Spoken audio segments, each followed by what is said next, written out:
Jai. Hare Krishna, Nana. Hare Krishna Guruji, Dandavat Pranam, all Hare glories to Srila Krishna. Prabhupada. Jai Srila Prabhupada. Okay, so we're starting with chapter 16. Excuse me. So, if you recall, in chapter 15, we were discussing Kamarupa, which is the sensual attraction, meaning the intense attachment to the service, but doing the service in the mood of a lover, and that is the spontaneous love found in the residents of Vrindavan. Sorry, I didn't say it right. The gopis of Vrindavan. Then the second one was Sambandharupa, which is the relationship, which is the intense attachment to service in the mood of parent, a friend, or a servant. Okay. So we mentioned that the Kamarupa is only for the gopis, and Sambandharupa is for parents, friends, servants, etc. You could say that, well, gopis have a sambandha also. They have a relationship, but their sensual attraction is so predominant, so special, so elevated that they're mentioned under that category as opposed to including Sambandharupa.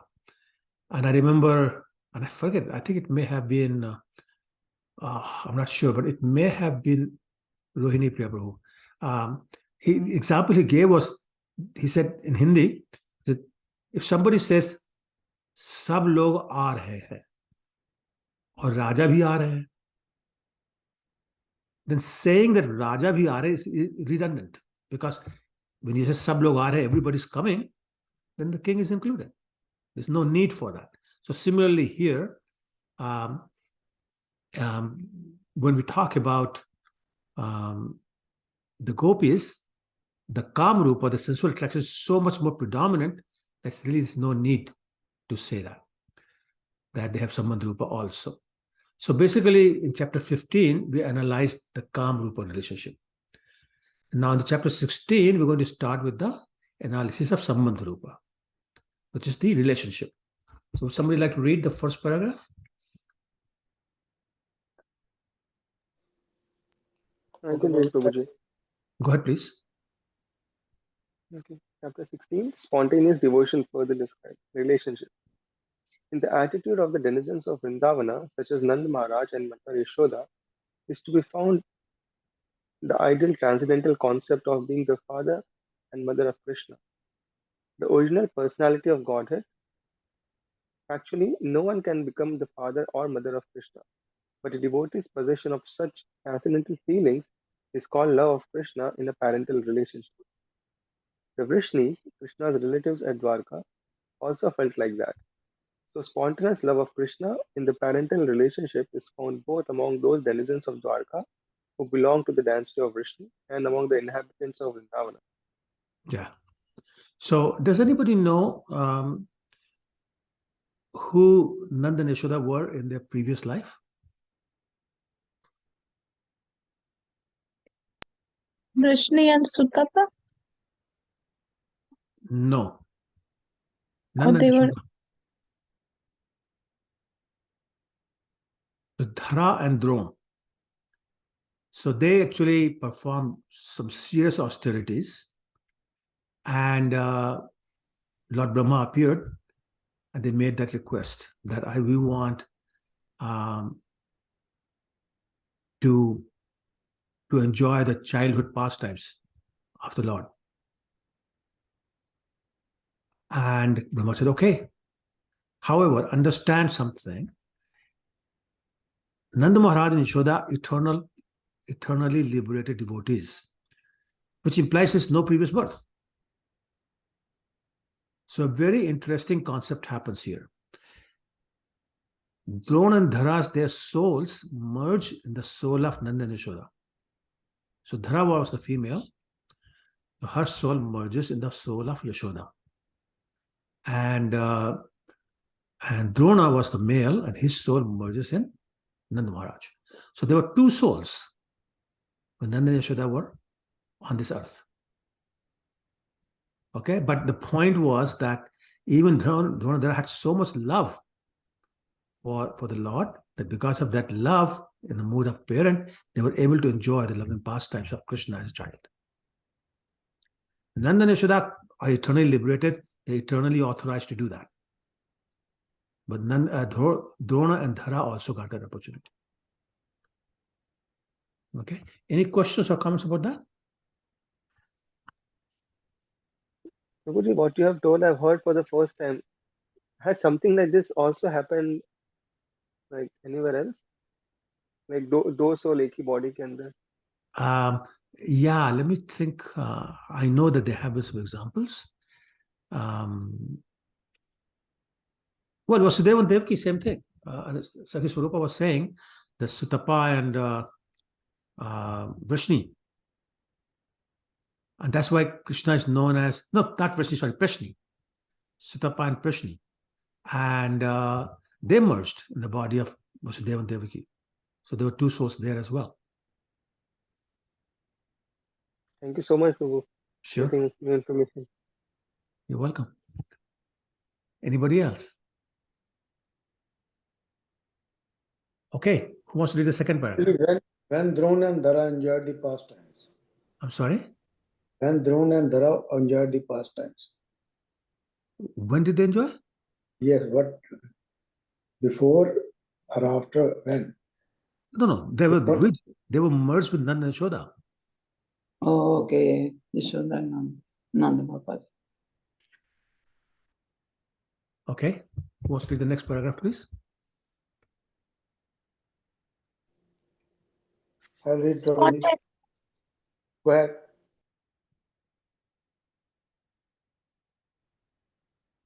One of you, please go ahead.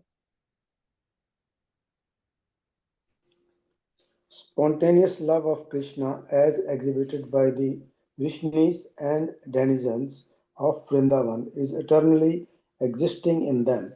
In the stage of devotional service where regulative principles are followed, there is no necessity of discussing this love, for it must develop of itself at a more advanced stage. Right. So basically, they're saying that if you're doing Vaidhi Bhakti, where you're following all the regulative principles, you're not eligible for this kind of love. It's going to be there, it's going to manifest only when we advance to the Raganuga Bhakti at the minimum. Okay, so just a small point being made. Okay, next paragraph, somebody please. I can read, Prabhuji. Please go ahead. Eligibility for spontaneous devotional service. Person desiring to follow in the footsteps of such eternal devotees of the Lord as the Vrishnis and Vrindavan denizens are called Raganuga devotees, which means that they are trying to attain to the perfection of those devotees. Right. These Raganuga devotees do not follow the regulative principles of devotional service very strictly, but by spontaneous nature, they become attracted to some of the eternal devotees such as Nanda and Yashoda, and they try to follow in their footsteps spontaneously. There is a gradual development of ambition to become like a particular devotee, and this activity is called Raganuga. Right. Okay, thank you, Prabhu. So if you go back to the top of the paragraph, we're saying those who are basically defining the Raganuga bhaktas, and they are trying to obtain or attain, I should say, the perfection of the Ragatmika bhaktas. We talked about the difference between Ragatmika and Raganuga bhaktas. Okay, so they are trying to cultivate the sentiments of a particular Ragatmika bhakta. So, for example, if they are in the parental mood, try to follow Yashoda Maya or Nanda Maharaj. If they are in the conjugal mood, then they try to follow the gopis. If they are in the friendship mode or mellow, and try to follow Subal or Shidam or Madhumangal, one of the friends. So depends upon what mood they are, they follow the advanced devotee who manifests the same mood. So is that part clear? Because that's a very key point. If you are in parental mood, you will not be following a gopi. Yeah. Okay. All right. So now Raganuga devotees are above the Vaidhi Bhaktas. Everybody understands that? Yes, no, somebody please say it. Yes, Yes, yes. Prabhuji. Okay. So Raganuga Bhaktas do not follow, they don't necessarily follow, at least not very strictly follow the rules and regulations.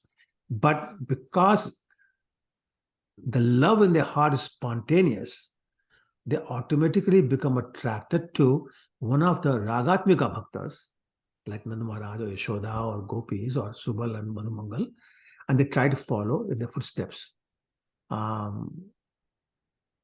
And they do this totally spontaneously. You know, there, and I mean, when I say there, I mean Raganuga Bhaktas, their devotional service is guided only by this, how do you say it, intense craving to attain the service of a particular resident of Vrindavan. So again, I keep saying that particular devotee and a particular mellow. Okay, they don't cross mellows.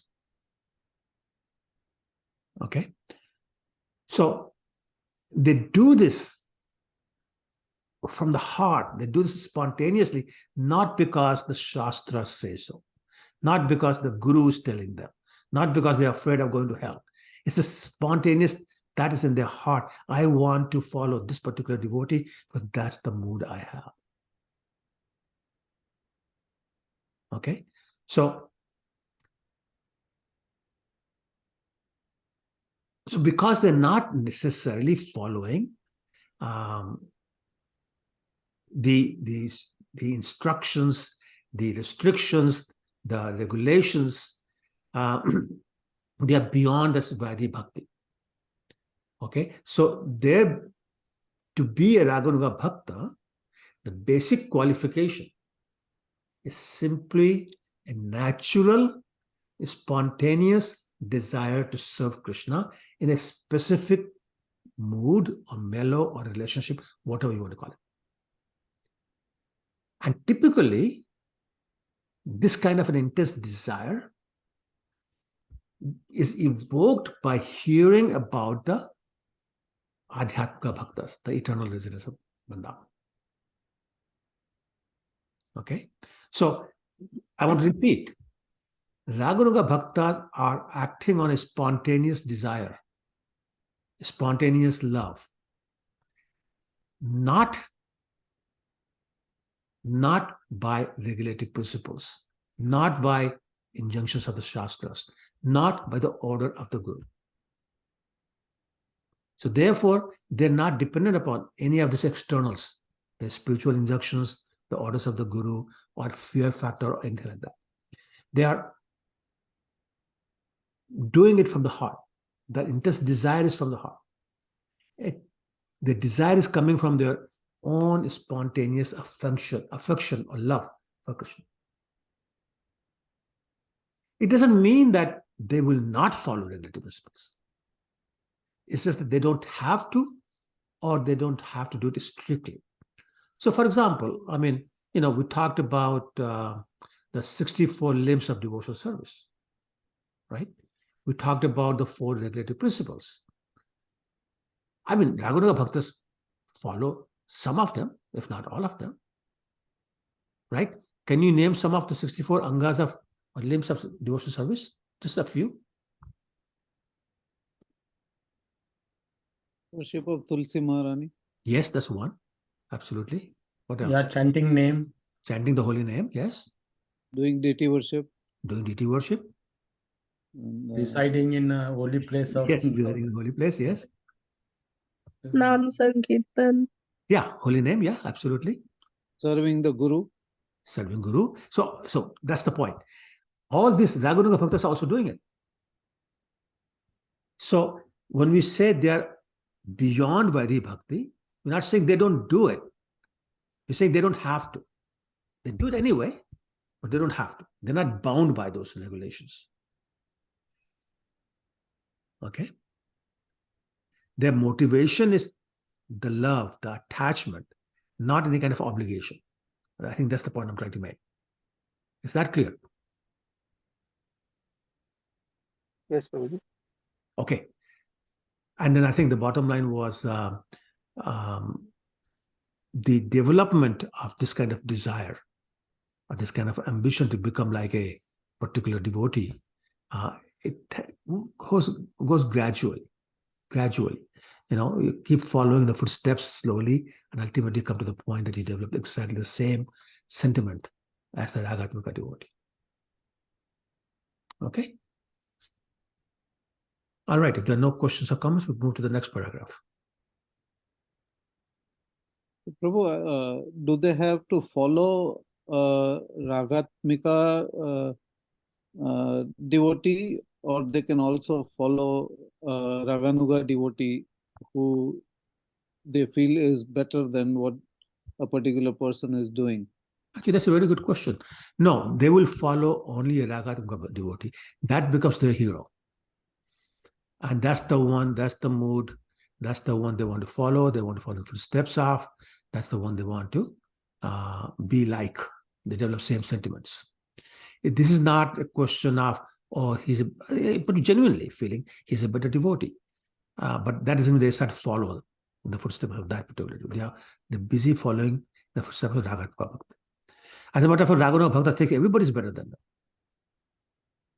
Right? That's one of the qualifications. But they are attached to one particular devotee. And that's the one they'll follow. But that was a good question. My question was like how we talk about Guru Parampara, right? It comes down. So here, do we have to follow somebody who's at the next level of bhakti, or can we follow somebody who's at the same level? But that's what I was saying. That we are not following anybody at the same level. Oh, okay. Following a Ragatmika Bhakta, not another Raganuga Bhakta. Okay. Okay? Prabhuji, please correct me if I'm wrong, that the one who follows Ragatmika Bhaktas is Raganuga, right? Correct. Anuga means to follow. Right. Raga means attachment. So, right. Okay. So, I mean, like Prabhuji asked that can somebody follow Ragatmika Bhaktas or Raganuga Bhaktas, but these are two different levels, right? So Totally one different who levels. one who follows Ragatmika is Raganuga. Correct. And then comes people like us who would follow the Raganugas, Rupanugas, right? Correct. Not the dasas, but Rupanugas, yes. Prabhuji, I have a question. So you mentioned that Raganuga Bhaktas consider everyone to be a better devotee. So are they same as Uttamadhikari? Or Raganuga has to be Uttamadhikari. so they cannot preach? Like No, it doesn't mean Uttamadhikari cannot preach. I mean, Drupa Goswami, the 6 Goswamis, they did so much preaching. so they have to come to the level, but they can transition. Only for the purpose of preaching. Okay. That does not make them Madhyamadhikari. Understood. Okay. Thank you. Yeah, sure. Prabhuji, how do we understand that we are like any particular devotee, he is a perfect Raganuga devotee or not? Like, As far as we are concerned, everybody else is perfect. We are the only ones fallen. And I'm very serious. That's how we have to look at the world. Everybody else is perfect. I'm the one with all the faults. I'm the one who's fallen.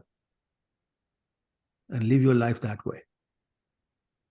so how we can understand like how, like what to improve? That's what I'm saying. Consider all the faults are in us. And we have to improve. But we don't do anything right. That should be our attitude. Okay. We should never think, oh, my chanting has now become perfect. Now I understand the scriptures perfectly. Now my chanting or my singing, oh my God, you should hear me. So amazing. We should never be at that point. Yeah. And my mridanga playing is so good that I won't play it unless there are at least 100 people in the room. And that So, becomes cause of our downfall. so Prabhuji, like normal, like devotees like us, can we achieve level of Raganuga devotees? Absolutely. That's why Vaidhi Bhakti is given. The purpose of Vaidhi Bhakti is to become Raganuga at least. At least. Remember, the Okay. purpose of Vaidhi Bhakti is to achieve love of God, ultimately. But you have to go through the process, you have to go through the stages. Next stage beyond Vaidhi Bhakti is Raganuga. And then you get Bhav Bhakti, and then you get Prem Bhakti.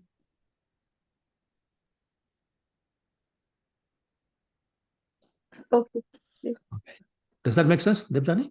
Yeah. Okay, sure. Anybody else? Prabhuji, you mentioned Raganuga, then one, and then Prem Bhakti. What was Raganuga, Bhav Bhakti, and Prem Bhakti.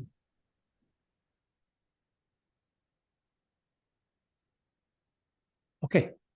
Next paragraph, please. I can read, Prabhuji. Please, Sakhi Swarupa, go ahead. We must always remember, however, that such eagerness to follow in the footsteps of denizens of Vraja Vrindavan is not possible unless one is free from the material contamination.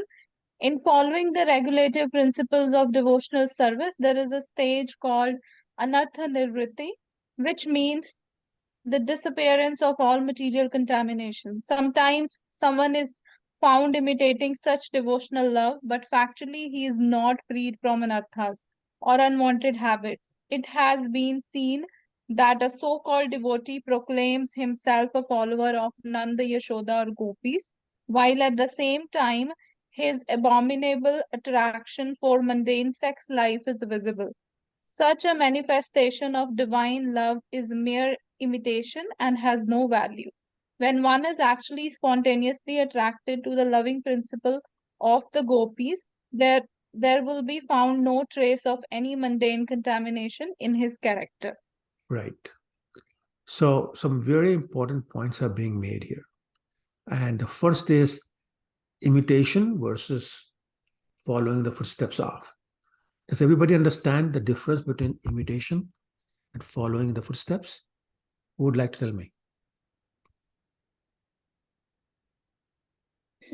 Imitation is you just making up, and following is you are actually following their good qualities.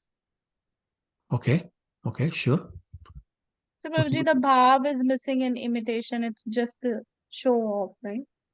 Yes, that's also true. So imitation is just externally. So it's like imitation jewelry. Externally, it would look like that, but Correct. internally, there's no substance. Correct. Yes. So imitation is you may not be qualified, which is doing a show off. Following the footsteps is that you are trying to develop those qualities. You're following the instructions of the person you're following. You try to learn what they're teaching. That's following the footsteps. You're practicing, you're trying to do what they do, not just do it without understanding, without appreciating, without having the sentiments, without understanding. So imitation is always condemned, and following footsteps is recommended. Now, typically what happens is when you're imitating, you still have those anarthas. The greed, the lust, the anger, etc. is all there. All the unwanted habits are there. And therefore, that is totally condemned. Unless and until the attraction is spontaneous, you cannot be following the footsteps of that particular devotee. Now, another point is that the Raganuga Bhakti is not just for anyone. there are some qualifications, at least two that I'm thinking about, required to achieve Raganuga Bhakti, promoting from Vaidhi Bhakti. The first is there has to be eagerness, the greed to achieve the service of a particular Ragatmika devotee you're trying to follow in the footsteps of. But this greed, this eagerness, is not easy. It does not come easily. It's not easy to come by. It's not cheap. Because when we say intense eagerness, intense greed, what we're talking about is the overwhelming desire. The only desire is to please Krishna in a particular way, but that's the only desire. Not only desire, but the overwhelming desire. Maybe that same thing, to please Krishna. So that's one thing. The second thing is that as long as there is any other kind of desire in the heart, we cannot have that intense desire, that intense focus to be attached to Krishna. So therefore, this intense desire cannot awaken until we do complete anartha nivritti, completely get rid of the anarthas. Right? So generally speaking, if you go back to the verse, it says, Ado Shraddha, Tato Sadhusang, Ata Bhajan Kriya. So we have to do those two things, devotee association and Bhajan Kriya, which includes not just hearing and chanting, but also like reading Srimad Bhagavatam. Right? And then only the anartha nivritti happens. And Raganuga stage comes only after anartha nivritti is done. Otherwise, there's too much competition between material desire and desire to serve Krishna. And that's why Rupa Goswami has earlier sung a very famous verse which says, Anya abhilashita shunyam, Gyan karmadi anavritam, Nirbandha Krishna sambandhe. Excuse me. I mixed two verses, sorry. Anya abhilashita shunyam, Gyan karmadi anavritam, Anukulan Krishna Shilam Bhakti Uchite. So not only there is no other desire, but we're not mixing it with Gyan Mishra Bhakti and Karma Mishra Bhakti. Right? And it's very favorable to Krishna. So those three things are the main ingredients of pure bhakti, according to Rupa Goswami. So that's what we are saying here, that as long as you have unwanted desires, the anarthas are there, there's too much competition between desires. So it's not the sole desire to serve Krishna. It's not the overwhelming desire to serve Krishna, but that is one of the desires among many that we have. And then that cannot be Raganuga Bhakti. Okay? So let me see if I can share one slide with you. Let's see, sorry.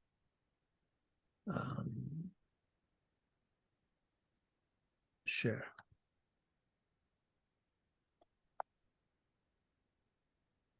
Now you should remember this slide. You see it? Yes, So Prabhuji. in sadhana bhakti, you have two components, Vaidhi Bhakti and Raganuga Bhakti. And then went through the stage of Shraddha, Sadhusang, Bhajan Kriya, and only after anartha nivritti is done that we get into Raganuga Bhakti.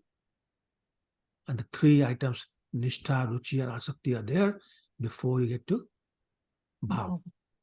Okay? And then, of course, Bhav Bhakti leads to Prema Bhakti. So this is what we're saying. Only when anartha nivritti is done, the Raganuga Bhakti is developed. As long as this anartha is there, you cannot really be Raganuga Bhakti. Okay? This slide should look very familiar. Okay. Any questions or comments? Hare Krishna, Prabhuji. I have a question. Bolo. Prabhuji, if one has achieved the level of Prema Bhakti or Bhava Bhakti, so they are already Raganuga Bhaktas, right? They passed that stage now. Okay.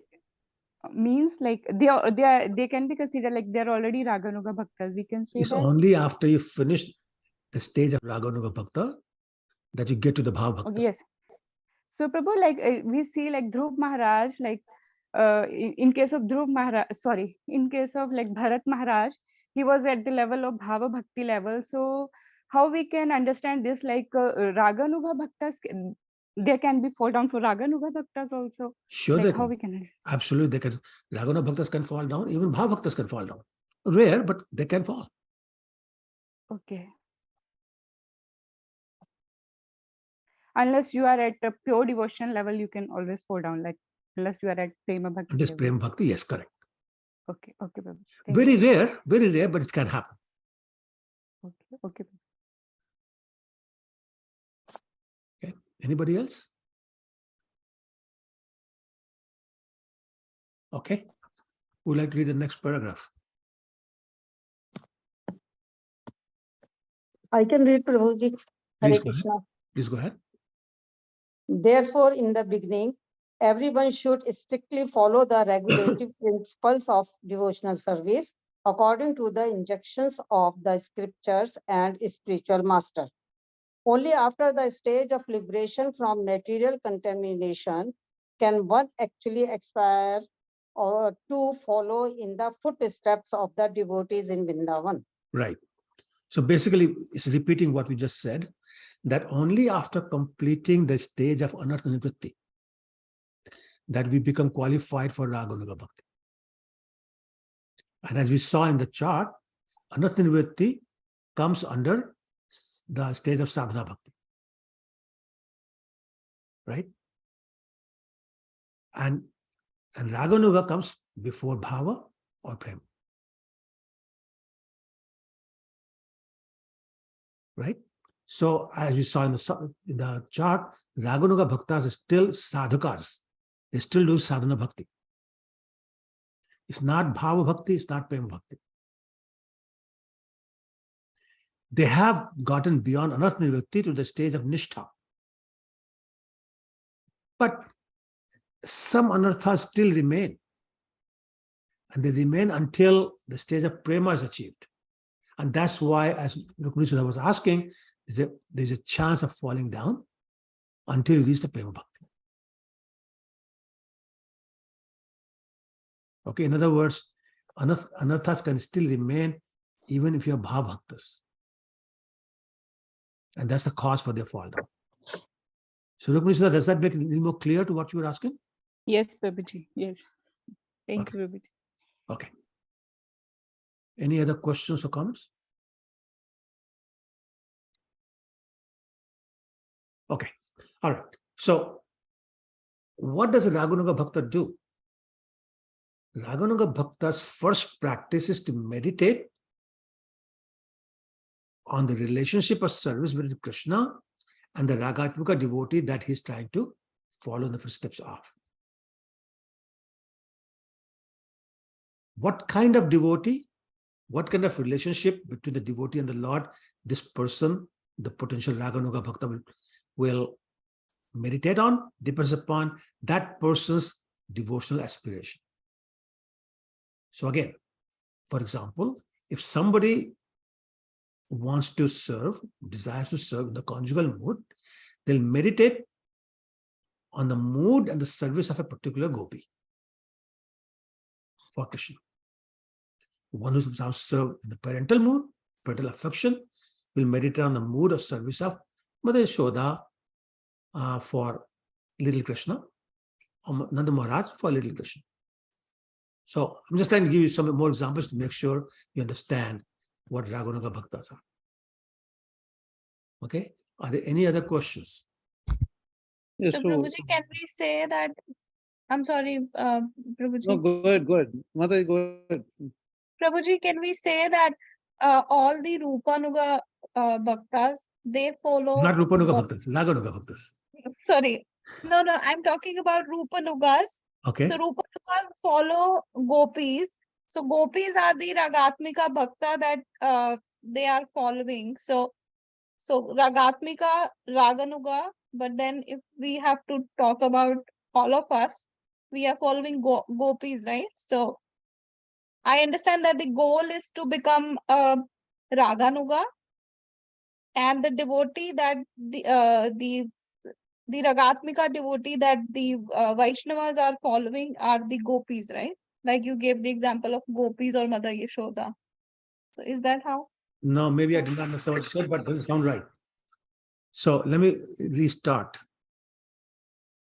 If you talk about us, the Vaidhi Bhaktas, we're trying to follow in the footsteps of some senior devotee, hopefully Raganuga Bhakta. Raguna Bhaktas are following Ragatmika Bhaktas. We are not following Ragatmika Bhaktas. We're not eligible to do that. Was that your point? I wasn't sure I got your Yes. point. So when you say all of us, I said that because we follow Rupa Goswami, we are Rupanugas, right? Correct. And So Rupanugas to get to the level of Raganugas, they follow gopis as the Ragatmika devotees, right? So the chain no. I was trying to understand. No. So maybe you're saying the same thing, but the chain is Vaidhi Bhakta, Raganuga Bhakta, Bhav Bhakta, Prem Bhakta. That's the chain. So I'm not sure I understood your point because I think I'm not able to explain what I'm thinking. Okay, so just hold off for a minute because we can talk about Rupa Goswami also in a minute, and maybe they'll clarify. Thank you, Professor. Okay. Anybody else? So, Prabhu,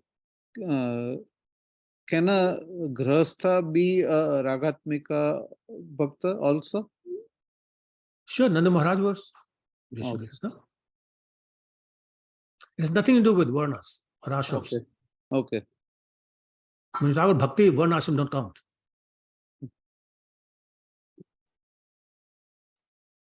Prabhuji, one thing that I understand from this description is there's no direct access to Krishna. So people who think that they will worship Krishna and they will reach directly Krishna, that's never going to happen. Correct. That is correct.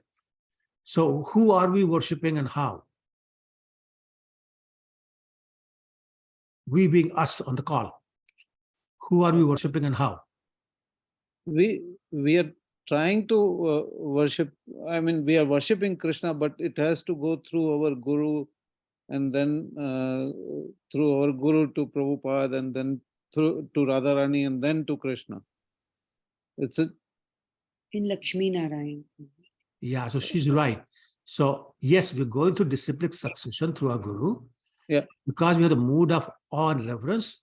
So Lakshmi it's not being accepted by Radha Krishna. It's being accepted by Lakshmi Narayan.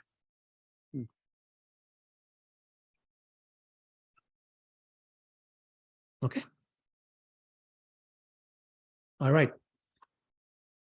Let's read the next paragraph. I think hopefully Sakhi Swarma's questions will be answered in the next couple of paragraphs. Can I read through? Please do, yes. It is said by Sri Rupa Goswami, when one is actually liberated from material contamination, he can always remember an eternal. Go ahead. He can always remember an eternal devotee in Vrindavan in order to love Krishna in the same capacity. And developing such an aptitude, one will always live in Vrindavan, even within his mind. The purport is that if it is possible, one should go and physically be present in Vrajabhumi, Vrindavan, and be engaged always in the service of the Lord, following the devotees in Vrajatam, the spiritual realm of Vraja. If it is not possible, however, to be physically present at Vrindavan, one can meditate anywhere on living in that situation. Wherever he may be, one must always think about life in Vrajatam and about following in the footsteps of a particular devotee in the service of the Lord. Right. So, if you go back to the top, saying when one is actually liberated from the material contamination, which means Anartha Nivritti has happened and he's become Raganuga Bhakta, he can always remember Ragatmika Bhakta in Vrindavan. So that can he have the same kind of love, same mood of love as this devotee for Krishna. And then Prabhupada is saying that if one develops this aptitude, they will always be in Vrindavan, whether it's physically in Vrindavan or in their mind, but they will always be in Vrindavan. So the first point I want to make here is that Vrindavan is more a state of consciousness than anything else.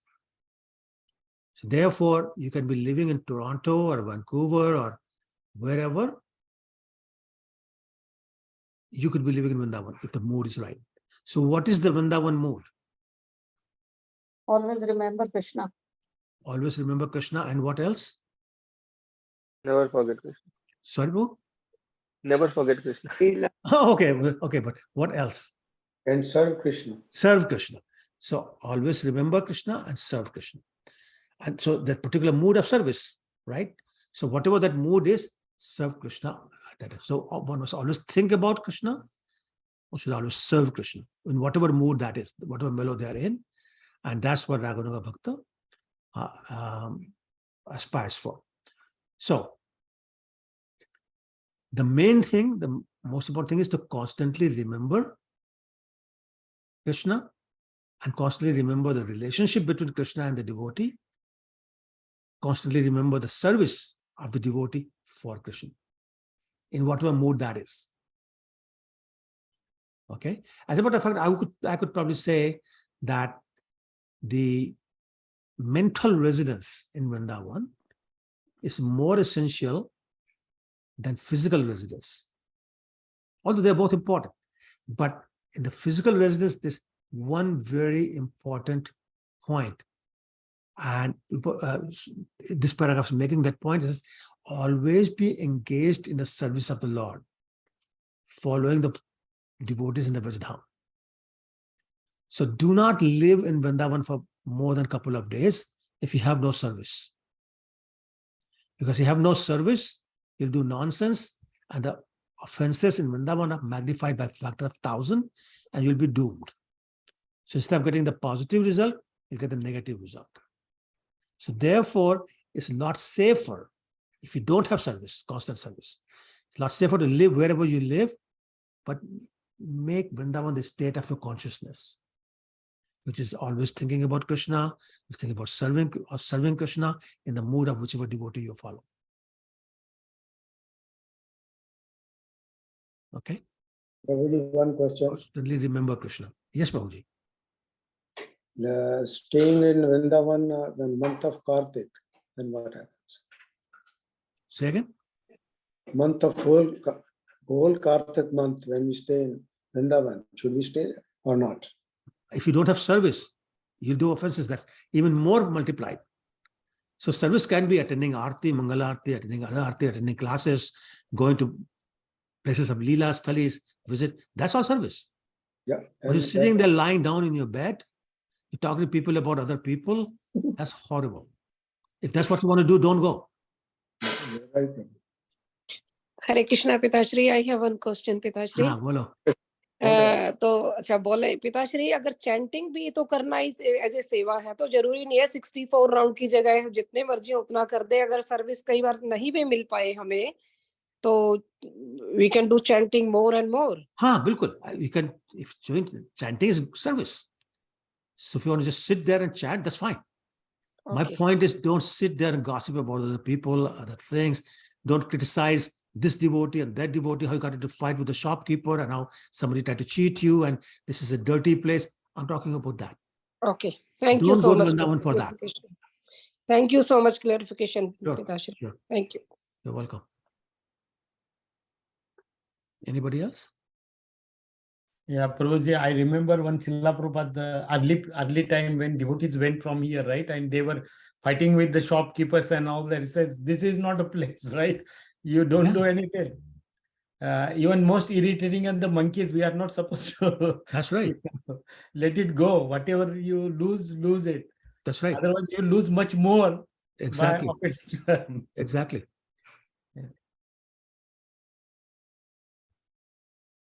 A lot of people say, oh, it's so dirty, I don't want to come here, it smells and this. No, then don't go. Your consciousness is not right.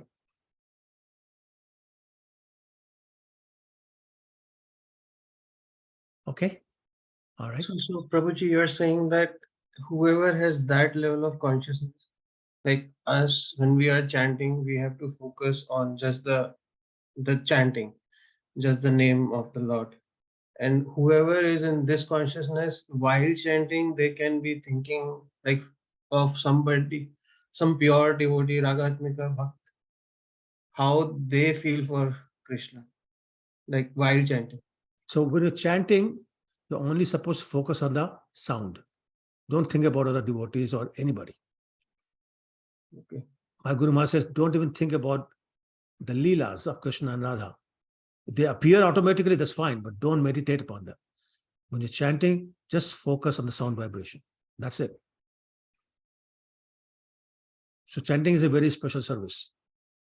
Okay, because here the last line says, wherever he may be, one must always think about life in Vrindam and about following in the footsteps of a particular devotee in the service of the Lord. So, right. So, but during chanting, that's not how it should be.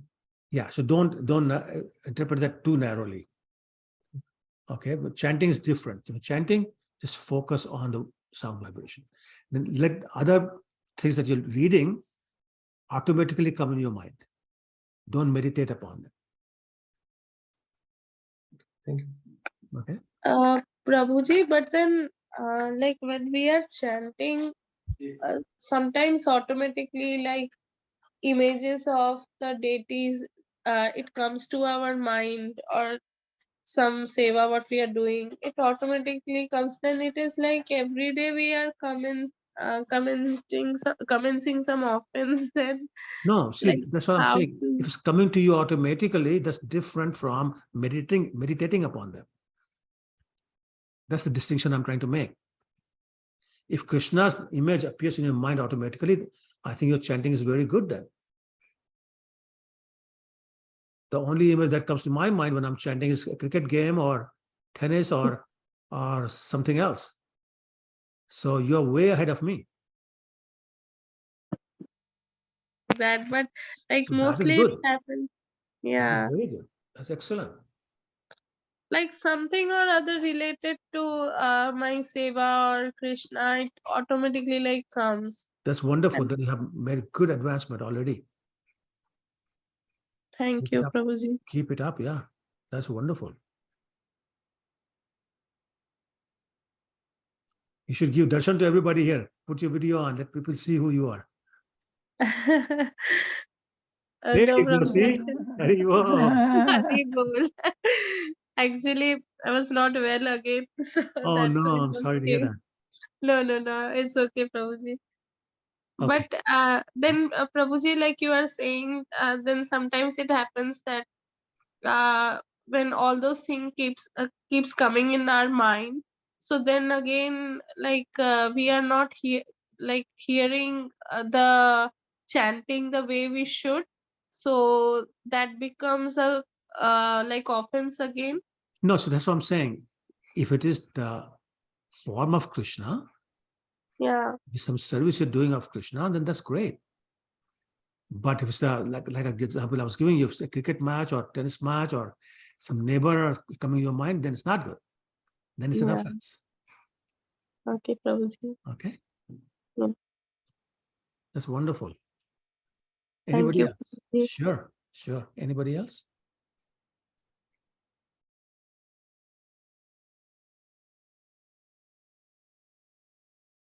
Okay, all right. Okay, let's read the next paragraph, then we'll see.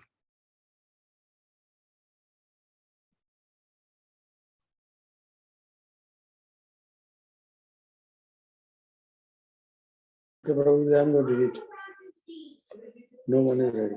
A devotee who is actually advanced in Krishna consciousness, who is constantly engaged in the devotional service, should not manifest himself, even though he has attained perfection. The idea is that he should always continue to act as a neophyte devotee as long as his material body is there. Activities in devotional service under regulated principles must be followed even by the pure devotee. But when he realizes his actual position in relationship with the Lord, he can, along with discharging of regulated service, think within himself of the Lord, under the guidance of particular associate of the Lord, and dwell his transcendental sentiments in following the associate. Okay. So we should never have a stamp. It says PD. You know what a PD is? Pure devotee. Pure devotee. Yeah, that's right. Pure devotee. So you should never have a stamp on a forehead. PD. Look at me. I've become a pure devotee.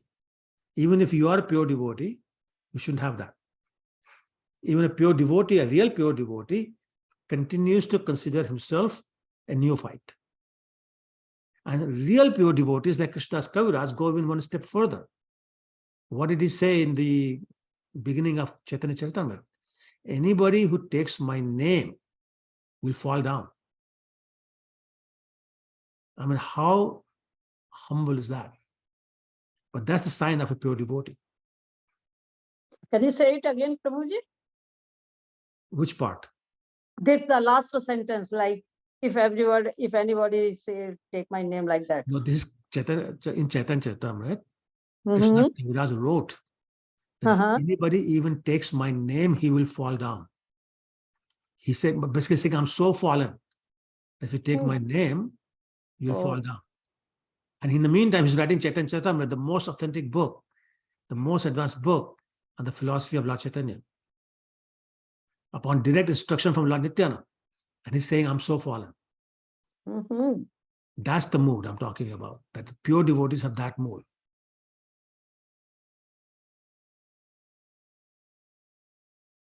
Okay. Okay. Now, sometimes the residents of Vrindavan, they simultaneously exist in two manifestations, sadhakas and siddhas. Sadhaka being a Raganuga Bhakta and Siddha being a Ragatmuga Bhakta. So, can you think of an example when a Ragatmuga Bhakta came to material world as Raganuga Bhakta? Answer should be very obvious. That's the hint. Chaitanya Mahaprabhu. Sorry? Chaitanya Mahaprabhu. No, his Lord himself. नहीं Srila Prabhupada. Oh, Srila Prabhupada, yes, but even more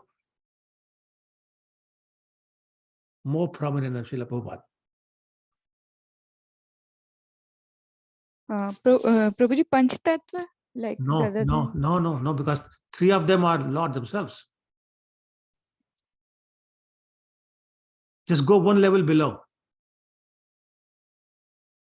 6 Goswamis. Who was Rupa Goswami? Rupa Manjari. Right. Manjari. So Rupa Manjari is what kind of devotee in the categorization that we're talking about? Ragatmik. Right? Rupa Manjari comes down as Rupa Goswami. And what kind of devotee is he as Rupa Goswami?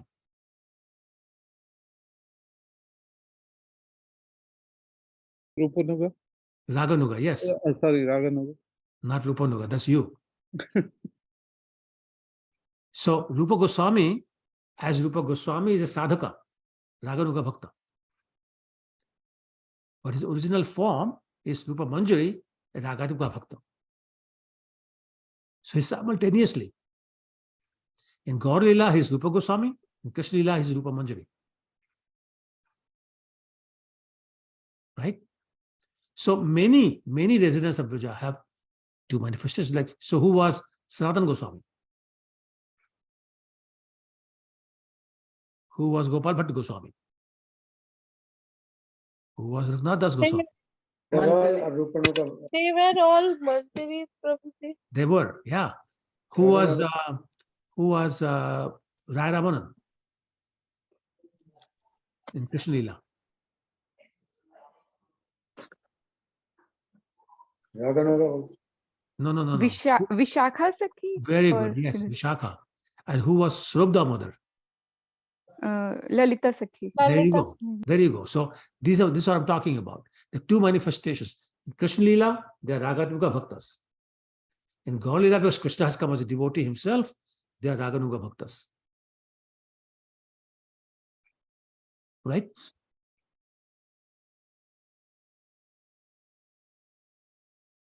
So if we want to meditate upon them, we can meditate upon them externally as Rupa Goswami. And if we are qualified and become Raganuga Bhakta, then we can meditate upon them as Rupa Manjari. But this only after we become Raganuga. So right now we are Rupa Nugas, sadhakas, Vadi Bhakti. So we can meditate upon Rupa Goswami, who is a Raganuga Bhakta. Okay, and that's the kind of question I think Sakhi Swarupa was asking earlier. Yes, Prabhuji. Right? So now, we said externally and internally. So externally,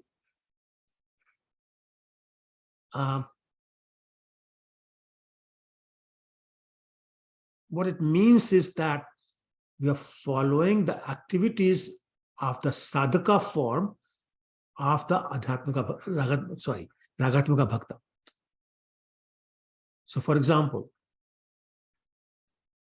anyone who desires to achieve the service and mood of Srila Rupa will follow in the footsteps of Rupa Goswami. Right? Which means Rupa Goswami's sadhana. Where is Rupa Goswami's sadhana described? In Shad Goswami Ashtakam. Who wrote Shad Goswami Ashtak? Anybody knows? Anybody knows Shad Goswami Ashtak? Has anybody heard it? Yes, Yes, Prabhuji. So who wrote it? Srinivas Acharya. So in that he describes that they were engaged in chanting the holy names of the Lord. And they would bow down to the Lord. So we follow in the footsteps of Rupa Goswami. That's why we are Rupa Nugas and do the same thing.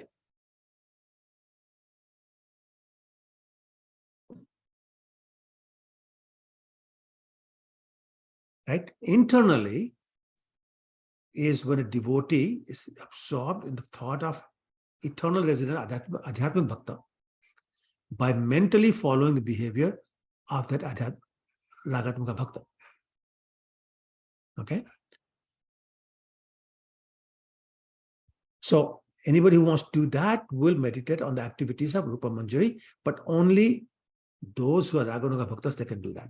So once again, maybe it got too complicated, but my point is we can follow in the footsteps of a Raganuga Bhakta. Raganuga Bhaktas can follow in the footsteps of Ragatmika Bhakta. We cannot jump. That's basically the point I'm trying to make. So don't try to follow in the footsteps of Rupa Manjari. Follow in the footsteps of Rupa Goswami. Yes, is that clear or did I confuse you all? If you're confused, just say, I'm confused. It's clear. Yes, Huh? Clear. clear. Oh, wow. Okay. All right. Okay. Then let's read the next paragraph. Can I read it, Prabhu? Please. In this connection, we should be careful about the so-called Did we miss something? Sorry. Oh. Devotee who's actually advanced. Okay, sorry. A devotee who's actually advanced in Krishna consciousness, who's constantly engaged in devotional service, should not manifest himself, even though he has attained perfection. The idea is that he should always continue to act as a neophyte devotee as long as his material body is there.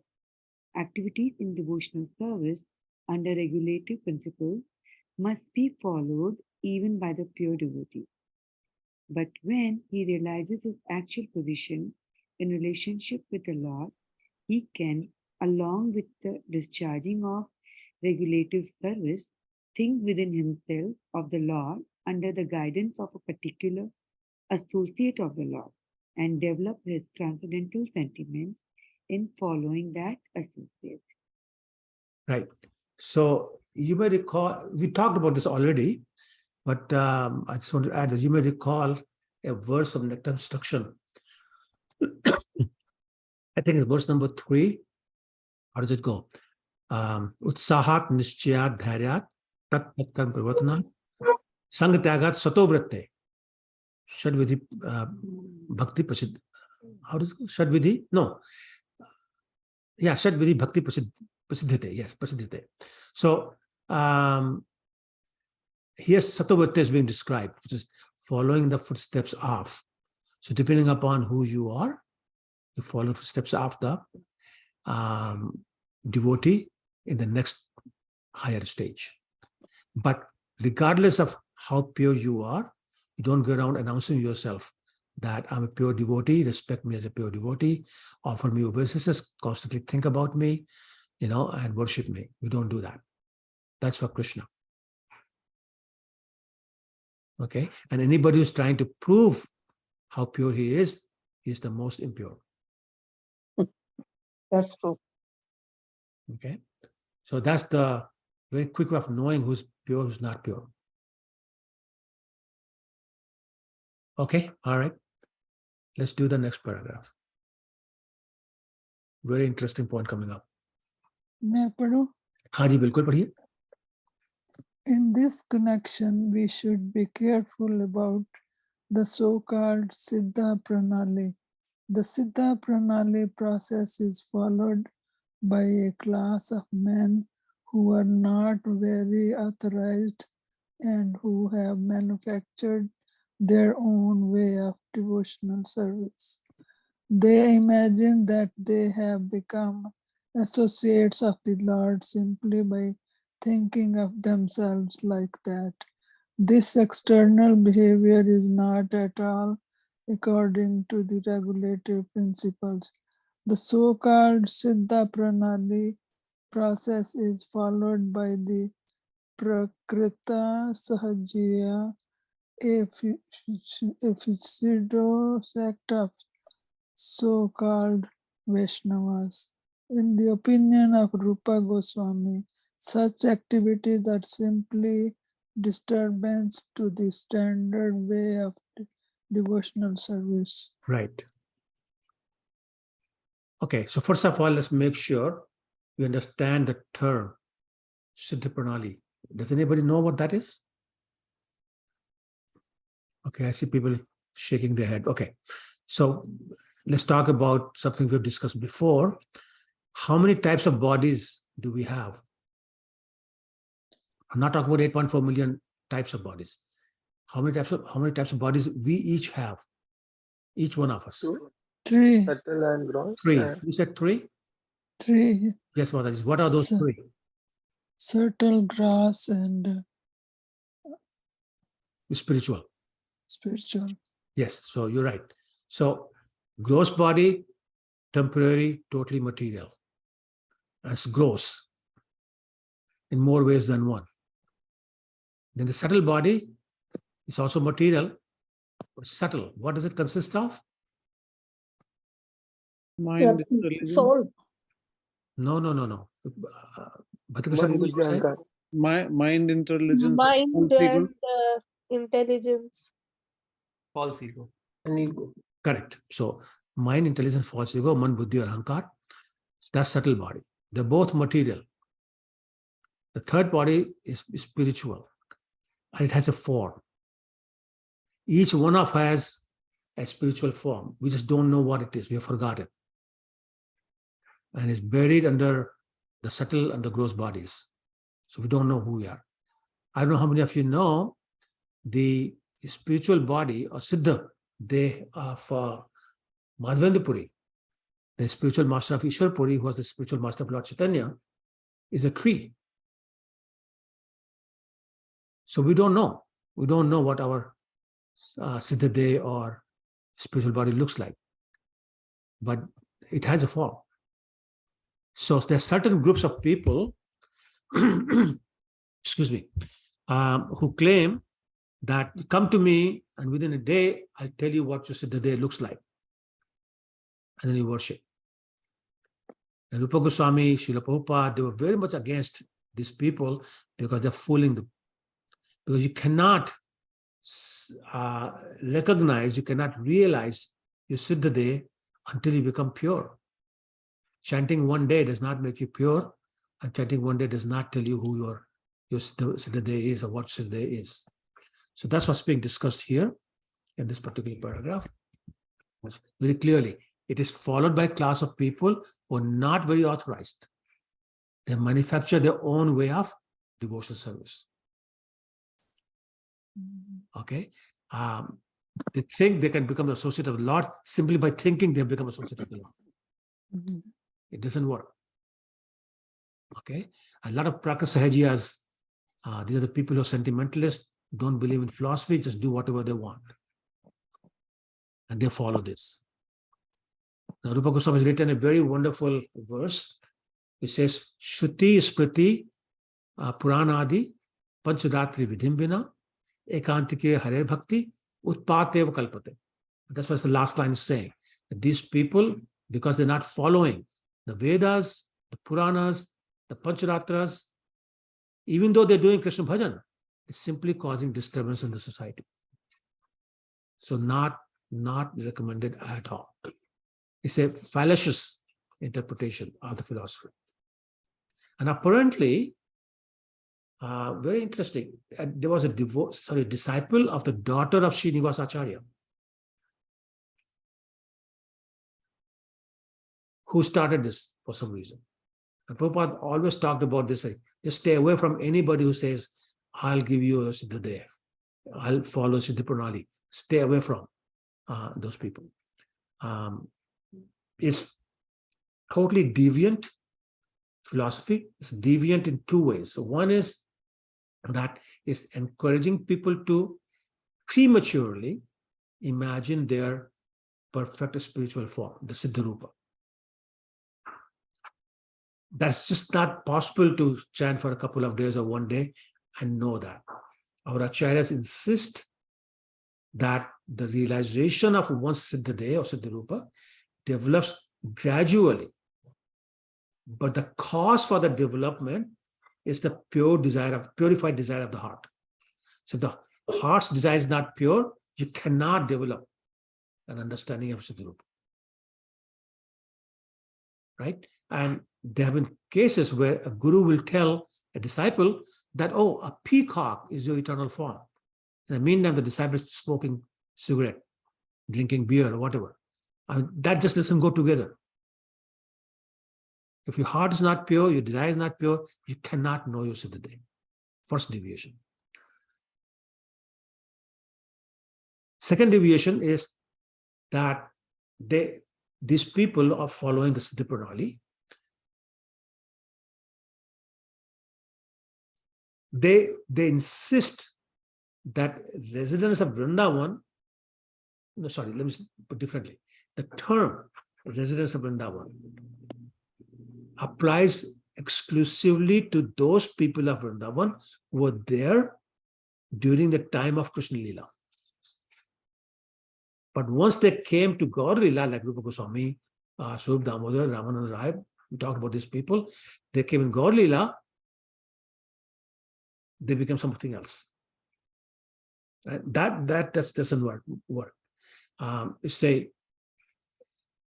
They wrongly interpret that we should follow the behavior of the gopis, the activities of the gopis, both externally and internally. And they'll dress up in saris and put on all sorts of ornaments and behave in a feminine way, or feminine and man wed together. It's all sorts of nonsense. But in the meantime, they will not worship Guru, they will not worship Tulsi, they will not follow any of the scriptural injunctions, and they'll imitate the behavior of the gopis as they saw it from their mundane, perverted eyes.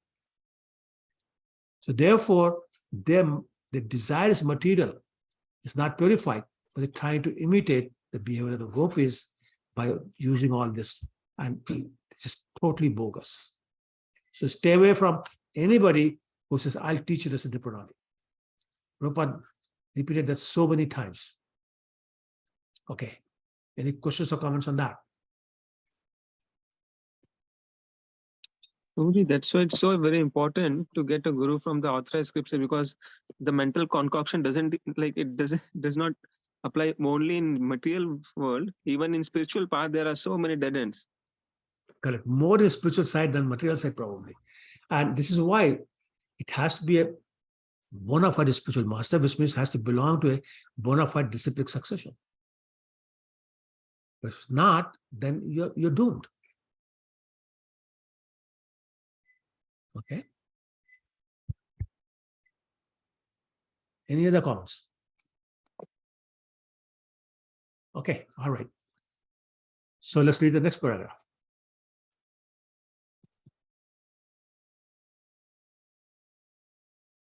Whoever is awake can do this. I can I do can it. read, Prabhuji. Sure, bro, go ahead. Okay, so Sri Rupa Goswami said that learned acharyas recommend that we follow the regulatory principle even after the development of spontaneous love for Krishna. According to regulatory principles, there are 9 departmental activities I described above, and one should specifically engage himself in the type of devotional service for which he has natural aptitude.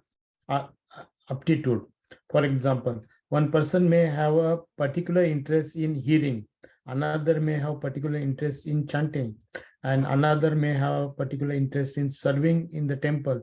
So these are any other 6 different types of devotional service: remembering, serving, praying, engaging in some particular service, being in friendly relationship, or offering everything in one's possession, should be executed in full earnestness. In this way, everyone should act according to his particular taste. Right. So 2 points being made. One is that just because you become Raganuga Bhakta doesn't mean you don't do any Vaidhi Bhakti. It's just that you don't have to. So that's one point. The second point being made is do the service or services that correspond to your proclivity, your taste. So he's giving examples. If you like hearing, then go ahead, just hear. It doesn't mean that you don't do the other one, but your main service should be the one that you taste for, because then your heart would be in it. And that's the point. But sometimes people go too far and say, my heart is only in deity worship. So don't ask me to go for book distribution. Don't ask me to clean the temple. I will not do that because my heart is not in it. That's not what it means. It just means that your main service should be according to whatever your taste is, particular taste is, whatever your heart's desire is. But if need be, you can and should do other services also. So that's one point. Second point is, it's being repeated many times that Raganuga Bhakti does not mean we are rejecting Vaidhi Bhakti. It's just that Raganuga Bhakta is more focused. It's concentrating more on a particular aspect of the service that's conducive to their mood or their taste. Okay, so for example, a Raganuga Bhakta will not stop hearing, chanting, hearing the name of the Lord, chanting the name of the Lord. But they may focus their hearing or chanting on particular topics that nourish their particular mood. So for example, somebody who is following a devotee in the parental mood may like to hear Krishna's childhood pastimes, his interaction with his parents, his being bound by Mother Yashoda with a rope, him bringing the sandals of Nanda Maharaj. So he may focus on that. Somebody who's more into friendship mode, they may like to hear about Krishna's pastimes with the friends. You know, all sorts of pastimes are there, how they're playing together, how they're fighting, and all sorts of things are going on. So the point being made is that they may focus on a particular aspect of that activity, but they may not give up the activity. So an example here is being given of hearing one of the 9 services. So you don't have to hear everything. You hear the activities, the pastimes that are consistent with your mood of service. Okay? So the mood becomes very important. All right? I think that finishes the relationship. Let's start conjugal love. I don't think we'll finish it, but let's get started anyway. Unless there are any questions before we move on. We basically finished one topic, one of the two topics in this chapter, which is the Kam Roop. Any questions or comments? Okay, let's move on. Who would like to read the next paragraph? I can read through. Go ahead, please. Devotional service following in the footsteps of the gopis of Vrindavan or the queens at Dwarka is called devotional service in conjugal love. This devotional service in conjugal love can be divided into two categories. One is indirect conjugal love, the other direct. In both these categories, one has to follow the particular gopi who is engaged in such service in Golok Vrindavan. To be directly attached to the Supreme Personality of Godhead in conjugal love is technically called Keli. This Keli performance means to directly join with the Supreme Personality of Godhead. There are other devotees who do not wish direct contact with the Supreme Person, but who relish the conjugal love affairs of the Lord with the gopis. Such devotees enjoy simply by hearing of the activities of the Lord with the gopis. Yes. So now talking about the conjugal love, and first thing being mentioned is that the conjugal love was between the gopis of Vrindavan as well as the queens of Dwarka. But there was one big difference. What was that difference? Anybody can guess? The bhav was different. Dwarka was awe and reverence? That's true, yes. I was thinking about something different. No selfishness among the gopis of Vrindavan. That would be true for queens also. Dwarka Prabhu, there is Aishwarya also. Aishwarya. Yeah, that's what she was saying. Opulence, yes. But there was one major difference. Real major. The Parakya Bhav, Prabhu. Yes, Rukmani Sudha, you're good. So in Vrindavan is Parakiya Bhav. In Dwarka is Swakiya Bhav.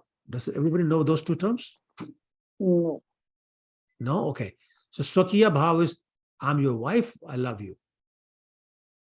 Parakiya Bhav is, I'm not your wife, but I love you. Which is the gopis. Okay. And Parakiya Bhav is supposed to be in the spiritual world higher than Swakiya Bhav. In the material world, Parakiya Bhav is, no, you don't do that. Okay. So that's the first point. Then Rupa Goswami is saying the conjugal love can be divided into two categories. One is the direct, where the devotee wants to actually participate in the conjugal activities with Krishna directly. It's called Keli, K-E-L-I, or Sambhog Ichhamai. And then there is indirect. Indirect is the devotee who does not wish direct contact with the Lord, but relishes the love affair between the Lord and the gopi. It's known as Tat Bhav Ichhamai, as opposed to Sambhog. In the first one is Sambhog, the union is the desire, and the second one is the Bhava, the mood, that's the desire. Yep. Okay. So second devotee enjoys simply hearing the activities of Lord with the gopis. Okay, doesn't want. So who were some of the people, very famous people, who desired to be the first category, the Sambhog Chamai? They wanted to interact with the Lord directly. Lord Shiva? Lord Shiva, yes, absolutely. Who else? Yeah. Kubja, yes, Kubja, correct. Who else? Turpanakha. I'm sorry? Turpanakha. Oh, okay, it's not the same mood. Okay. We're talking about Chandrama. different, I'm sorry? Chandravali. No, she was already there. She was Ragatmika Bhakta. Okay. So somebody who did not succeed but wanted to.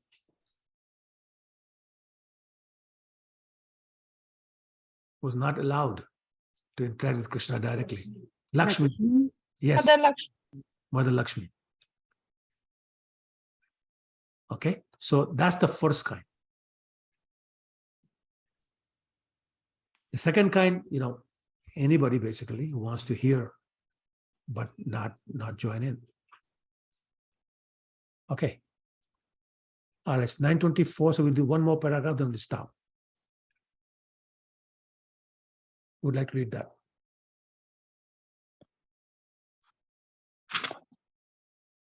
I can read, Prabhuji. Go ahead. Yeah. Go ahead, This Mataji. This development of conjugal love can be possible only with those who are already engaged in following the regulative principles of the devotional service, especially if in the worship of Radha and Krishna in the temple. Such devotees gradually develop a spontaneous love for the deities, and by hearing of the Lord's exchange of loving affairs with the gopis, they gradually become attracted to these pastimes. After this spontaneous attraction becomes highly developed, the devotee is placed in either of the above mentioned categories. Yeah. Should I go?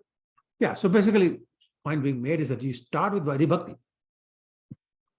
and you move up. So there's no shortcut. We all have to start with Vaidhi Bhakti and then move on to the purification process and the whole verse that we showed you, Adoshaddha, Tato, Sadhu Sangat, Bhajana Kriya, etc., etc.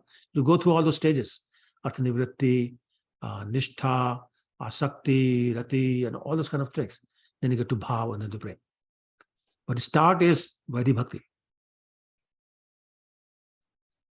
Okay, and then you can go to either one of the two categories we talked about. That's not the point. The point is where you start. And the second point is Utsahat Nishya Dharyat. What does Dharyat mean? Patience. Huh? Patience. Patience. So have patience. It's not going to happen overnight. It's going to take maybe lifetimes, but guaranteed it will happen if you stay on the path.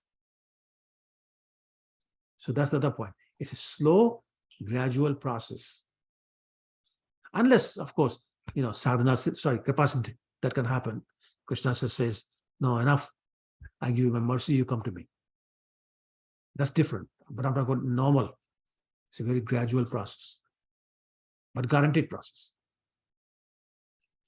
But if we keep hearing, and this is why the first word in that 9 process is Shevram. Everything starts with Shevram. If you keep hearing about the Lord's exchange of loving affairs with the gopis, you develop that mood. Who was the most famous personality who heard about Krishna's qualities and became attracted and wanted to marry him? Mother Rukmani. My wife is saying Rukmani. Rukmani. Honey? Rukmani. Yeah, Rukmani, yes. So, yeah, so the point is hearing is very important. The attraction comes from hearing. So this is why Prabhupada always emphasized the process of hearing. Okay, so I'm going to stop here. Any questions or comments?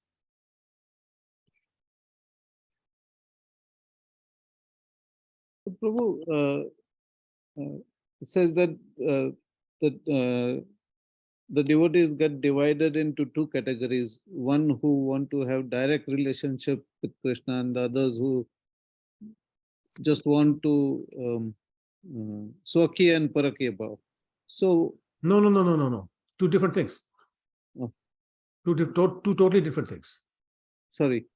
So why would somebody not want to have direct relationship with Krishna?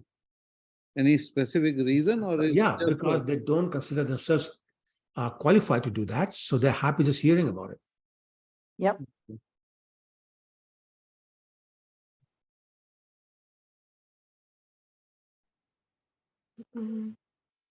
Prabhuji, I have a question. Yeah, go ahead. Prabhuji, like the scripture says, and even like I have heard from many of the Guru Maharaj, that when we want to serve Krishna, we have to like establish a relationship, whether in a Vatsalya Bhav or Parikya Bhav or Sakhya Bhav, like that. But then again, like I feel one statement as a contradictory. Like again, it says that we should always in a mood like that we should be das of a like servant of a like even Radharani's Sakhi's servant of like Radharani's Sakhis. So which one is correct? Like what should be our mood? So because we are neophytes, I'm not talking about you, generally speaking, we were neophytes, the only relationship you're authorized to have is servant master. You're the servant of the servant of the servant of the servant of the gopis. And there's a very famous verse that's in Padyavali, also cited in Chaitamrit, spoken by Lord Chaitanya. He says, Naham Vipro, Nacha Narpati, Napi Vasho Nashudro, Naham Varni, Nacha Grahapati, Navanastho Yatirva, Kintu Prodyan Nikhil Parmanand Punapatabdher, Gopi Bhartur, Das Dasanudas.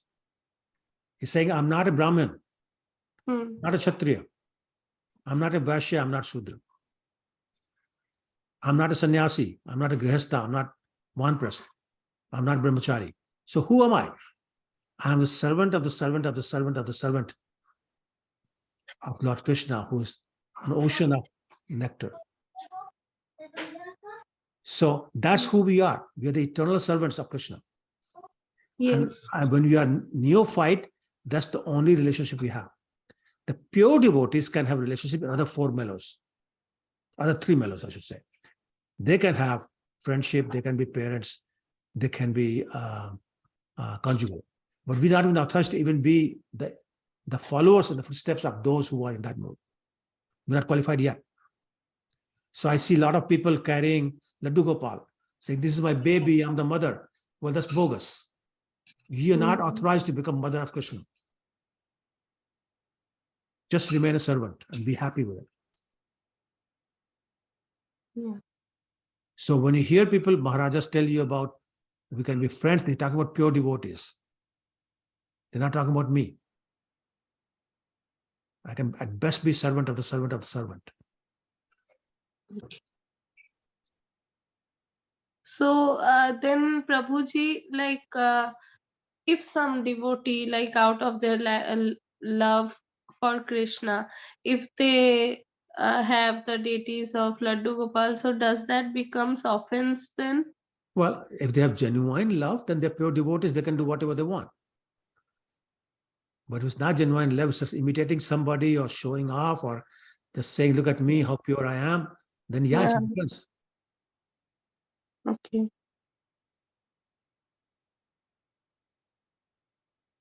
It's not for everyone, and we have to be very careful. Yeah. Serving Krishna is a two-edged sword.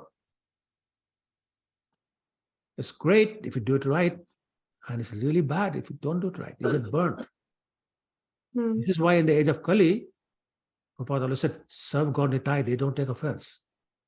Yeah. Right? I mean, a lot of people serve Radha Krishna because they want to tell people I'm serving Radha Krishna. But we're not qualified. You have to be very, very, very careful. Like if we don't do it in a right way, the offense becomes more. There's 64 offenses against deity worship. And we're doing many of them all the time, every day. Yeah, true. Fortunately, Krishna is very merciful. He says, it's okay, keep coming.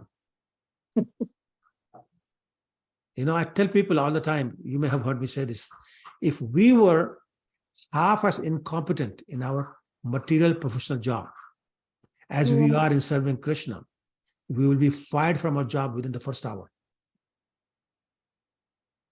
Okay.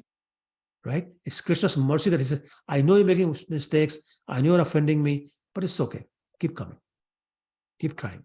Here's another chance. Here's another chance. For trillions of our lifetimes, he's been giving us another chance and staying with us as Paramatma, regardless of what body we are in. Imagine the body of a hog, eating stool and urine and pus and all those kind of things. Because that's okay. I'll still stay with you as Paramatma. Just imagine his mercy. Yeah.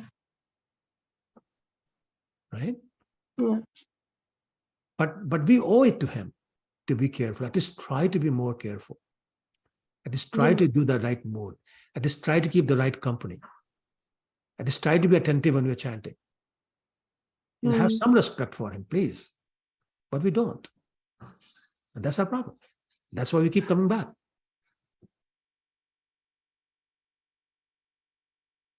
Yeah, Prabhuji.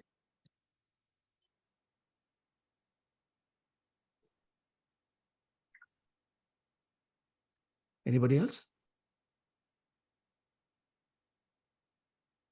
Okay, then we'll stop here. Thank you very much. Prabhuji, one question. Oh, do we have the recording of the last class? Yes, I'll send it out. It's been a very busy week for me, but I'll send it out eventually. Okay, thank you, Prabhuji. Thank you. No problem. Hare Krishna. Sure, Hare Hare Krishna. Krishna, Prabhuji. Hare Krishna. Mancha kalpatarubhyascha kripasindhubhyo paritanam pavanebhyo vaishnavebhyo namo namah. Srila Thank you, Prabhupada. Prabhuji. Thank you, everyone. Thank you, everyone. Thank you, Prabhuji. Thank you, Hare everyone. Hare Krishna. Krishna. Hare Good night. Krishna, Hare Krishna. Hare Krishna. Krishna. Thank you, Hare Krishna. Thank you, Mother. Hare Krishna. Hare Krishna. Hare Krishna. Hare Krishna.